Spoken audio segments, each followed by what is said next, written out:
হাসির রাজা জ্ঞানের রাজা রসিক। কই গো গিন্নি, শুধু ভাত দিয়ে গেলে যে, সঙ্গে আর কিছু দেবে না?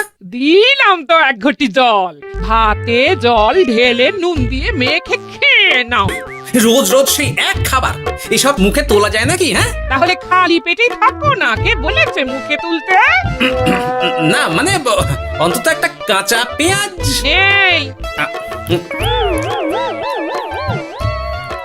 মাঝে মাঝে তো বেশ ওই মশলা দিয়ে কষিয়ে মাছ মাংস রাঁধতে পারো গিন্নি। বাজারে মাছ মাংসের দাম জানো? ছেঁড়া কাঁথায় শুয়ে মাছ মাংস খাওয়ার স্বপ্ন দেখতে লজ্জা করে না তোমার? আসলে কি জানো তো গিন্নি, আমার লজ্জাটা ওই তোমার রান্নাঘরে রাখা মশলার বাক্সের মতো, শুরু আছে কিন্তু কোনো কাজে লাগে না।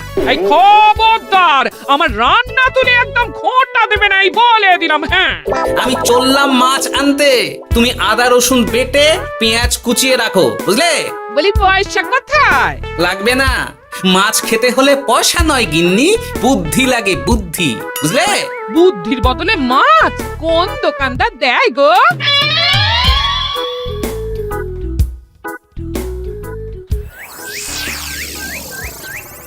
না না না না না, কিছুতেই বুঝে উঠতে পারছি না। এই নিন জাহাপনা, আপনার জন্য আম পোড়া শরবত এনেছি, খেয়ে নিন। ওরা কপাল আগে সামলাই, তারপর আম পোড়ার শরবত খাবো। সে কি জাহাপনা, আম তো আপনার প্রিয় ফল। তার চেয়েও প্রিয় ক্ষমতার লোভ। এদিকে কৃষ্ণনগর ঠিক যেন পাকা হিমসাগর, ওদিকে বর্ধমান যেন হৃষ্টপুষ্ট ফজলি, আর খাম্বাজ রাজ্য যেন লাল হলুদ গোলাপ ঘাস।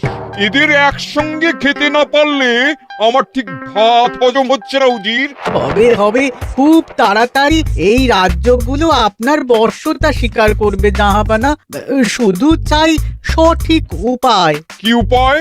এদের সঙ্গে যুদ্ধে লড়ে আপনি সহজেই রাজ্যগুলো জিতে নিতে পারেন জাহাপনা, কিন্তু তাতে রাজ্যবাসীর ভালোবাসা পাবেন না। রাজ্যবাসীর ভালোবাসা পেতে হলে প্রমাণ করতে হবে তাদের রাজারা অপদার্থ। কি বলছো উজির? আমার তো কিছুই মাথায় ঢুকছে না। আপনি হলেন বাংলার নবাব, আর কথায় আছে না, মাছে ভাতে বাঙালি। বাঙালিকে না বুঝলে বাংলা জিতবেন কিভাবে? আসুন আসুন জাহাপানা, আসুন, আমি আপনাকে বাতলে দিই বাংলা জেতার উপায়। সাব্বাস উজির, তোমার বুদ্ধিটা ঠিক পাকা ল্যাংড়া আমের মতো, না মিষ্টি।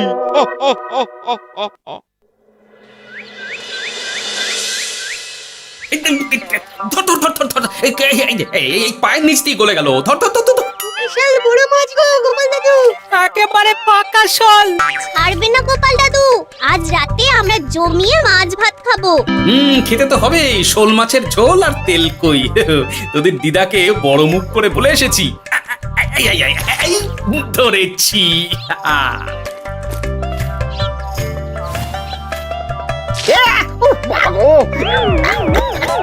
ছি ছি ছি ছি, কি দুর্গন্ধ! গোপালকে ছাড়বেন না মহারাজ, ও ইচ্ছে করে আমার মুখে কাদা ছুঁড়েছে। ঠাকুর বলেছেন মানুষ নিজের কর্মফল একদিন না একদিন ঠিক পাবে। মন্ত্রী মশাই যে এত তাড়াতাড়ি পেয়ে যাবেন ভাবতেই পারিনি। দেখেছেন মহারাজ, দেখেছেন? দোষ করে এখন আবার ধর্মের বাণী দিচ্ছে। তুমি রাজসভা কামাই করে এসব কি করছো গোপাল? যা সামান্য বেতন পাই সব পেঁয়াজ রসুন কিনতেই ফুরিয়ে যায় মহারাজ, তাই মাছটা নিজেই ধরে খাচ্ছি। হ্যাঁ? মহারাজ আপনার পায়ে পড়ি।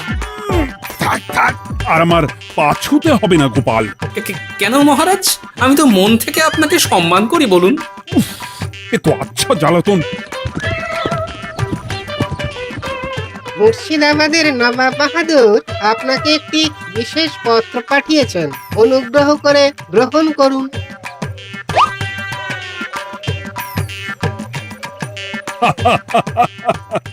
এ তো দারুণ আবদার। যাব যাব, আমি অবশ্যই যাব। কোথায় যাবেন মহারাজ?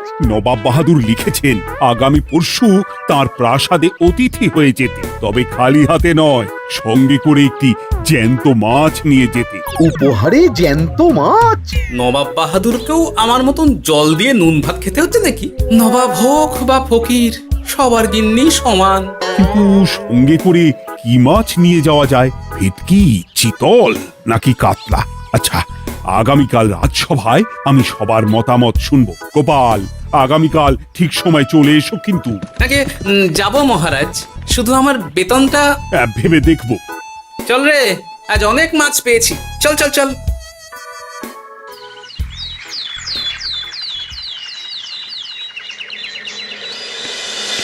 কি মহারাজ, আপনাকে এত চিন্তিত দেখাচ্ছে কেন? নবাব বাহাদুরের জন্য কি মাছ উপহার স্বরূপ নিয়ে যাওয়া যায় সেই চিন্তায় গতকাল রাতে আমার ভালো ঘুম হয়নি মন্ত্রী। আমিও গতকাল রাতে দু চোখের পাতা এক করিনি মহারাজ। অনেক ভেবে সকালের দিকে আমার মাথায় একটা বুদ্ধি এলো। কি বুদ্ধি? নবাবকে উপহার স্বরূপ ইলিশ দিলে কেমন হয়? বোঝো কাণ্ড, এই বুদ্ধির জন্য রাত জাগতে হলো। হ্যাঁ, ইলিশ তো জল থেকে তুললেই অক্কা পায়, তা জ্যান্ত থাকবে কিভাবে? ঠিক ঠিক, মন্ত্রীর মাথায় গোবর আছে না ভুসি? আমার মতে উপহার স্বরূপ ছোট মাছ নিয়ে যাওয়াই ভালো। এই যেমন ধরুন ওই পুঁটি মাছ, যেও খেতে পারবেন আবার ঝালও খেতে পারবেন। ছি ছি ছি ছি ছি, সবাই হাসবে যখন দেখবে কৃষ্ণনগরের মহারাজ উপহার স্বরূপ নিয়ে গেছেন পুঁটি। ওরে বাবা, তাহলে থাক বাবা। তাহলে বাদ গেল মোট দুটি, ইলিশ আর পুঁটি। আমার মতে কাতলা দেওয়াই ভালো, ওজনেও বেশি হবে। না না না, কাতলা দেখতে একদম ভালো নয়, মাথা মোটা মাছ কোথাকার। উপহারে এমন কিছু দেওয়া উচিত যা দেখতে সুন্দর হবে। হ্যাঁ ঠিক তো, তাহলে বরং ভেটকি দিয়ে দিন। ভেটকি বাজারে কত করে কিলো এখন? পয়সার চিন্তা আমি করছি না গোপাল, বরং আমার চিন্তা মান সম্মানের। বাকি রাজ্যের রাজাদের তুলনায় আমার উপহার যেন নবাবের বেশি পছন্দ হয়। কিন্তু সবাইকে এরকম অদ্ভুত উপহার নিয়ে যেতে বলার কারণ কি? মাছ, তাও আবার জ্যান্ত। আচ্ছা মহারাজ, এর পিছনে নবাব বাহাদুরের কোনো চাল নেই তো? গোপাল, তুমি মিছি মিছি সন্দেহ করছো। কথা না ঘুরিয়ে বরং একটা ভালো মাছের নাম বলো দেখি। ভালো মাছ? জ্যান্ত কই মাছ নিয়ে যান মহারাজ, গতকাল অনেকগুলো ধরেছি।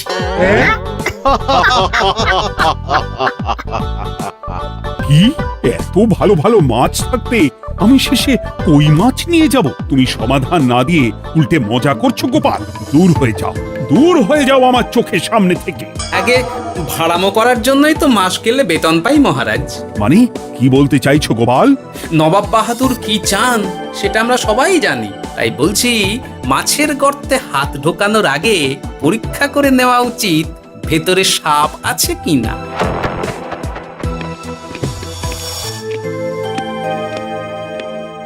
এই মন্ত্রী, গোপাল কি বলে গেল? সাপ ব্যাং কিছুই তো বুঝলাম না। ছাড়ুন তো গোপালের কথা, আমরা বরং মাছ নিয়ে আলোচনা করি। আমার মতে জ্যান্ত ভেটকি নিয়ে যাওয়াই ভালো। আমাদেরও ওই ভেটকিতেই মত আছে। বেশ, এই নাও 100 মোহর। বেছে বেছে সবচেয়ে বড় ভেটকিটা বাজার থেকে কিনে আনো মন্ত্রী। তারপর তাকে রূপোর গামলায় জল ঢেলে রাখো। আমি কাল ভোর ভোর মুর্শিদাবাদের উদ্দেশ্যে রওনা হব। কোনো চিন্তা করবেন না মহারাজ, কাজ হয়ে যাবে। যাওয়ার সময় চিঠিটাও সঙ্গে করে নিয়ে যেতে হবে। নবাবের হুকুম।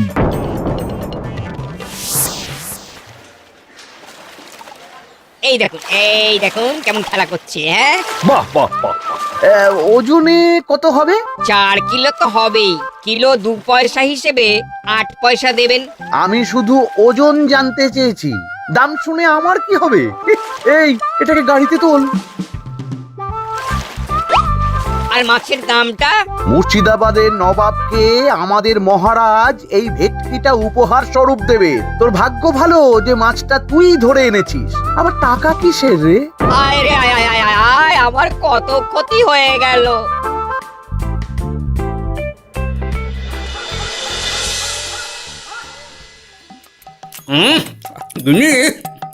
তেল কৌটে যা রেঁধেছ না। বলি বলি আর কটা মাছ আছে গো?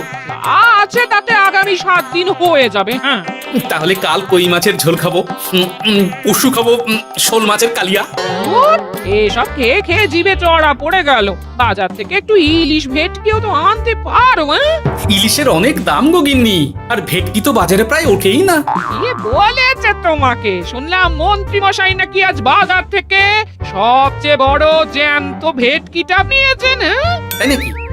তার মানে আগামীকাল নিশ্চয়ই মহারাজ ওটা নিয়েই মুর্শিদাবাদ যাবেন। আমার মনটা বড্ড কু ডাকছে গিন্নি। না, এভাবে ছেড়ে দিলে হবে না, একটু পরীক্ষা করে দেখতে হবে। হাজার হোক এ রাজ্যটা তো আমারও। এত রাতে আবার কোথায় চললে গো? হ্যাঁ? দেখতে গর্তে সাপ আছে না মাছ। অ্যাঁ?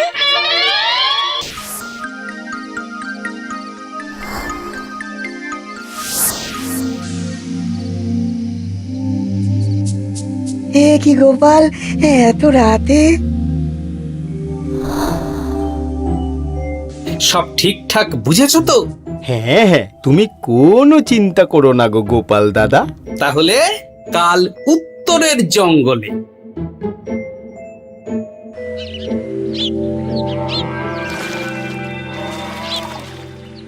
ভেটকি মাছটা রূপোর গামলায় রেখে গরুর গাড়িতে তুলে দিয়েছি মহারাজ। আর নবাব বাহাদুরের চিঠিটা? ইয়ে, সিংহাসনের ওপর, নিচে, ডাইনে, বাঁয়ে সব জায়গায় খুঁজলাম, কোথাও নেই। সে কি তাহলে? এমন চিত্তাকর্ষক উপহার দেখলে নবাব বাহাদুরের চিঠির কথা মনেই থাকবে না। আপনি নির্দ্বিধায় যাত্রা শুরু করুন মহারাজ। ঠিক বলেছ।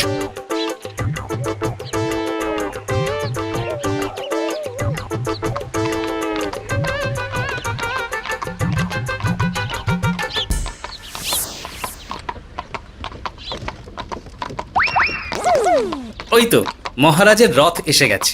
এই যা যা বলেছি মনে আছে তো? আছে গো আছে। ভেটকি মাছের পাতুরি আর ঝোল দুটোই রাঁধবো। হ্যাঁ, আমার ফিরতে কদিন দেরি হতে পারে, বেশি দেরি হলে তোমরা খেয়ে নিও, বা লুকিয়ে পড়ো।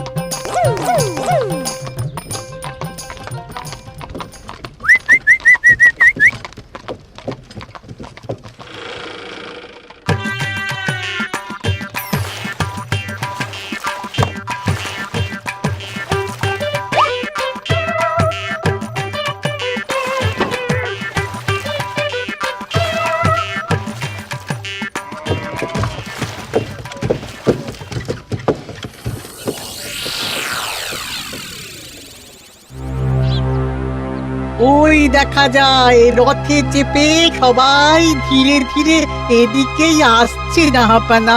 আসতে দাও, আসতে দাও, এবারই খেলা জমবে। এসো এসো, তোমাদের সবাইকে মুর্শিদাবাদে স্বাগত জানাই। আমার উপহারের কথা মনে আছে তো?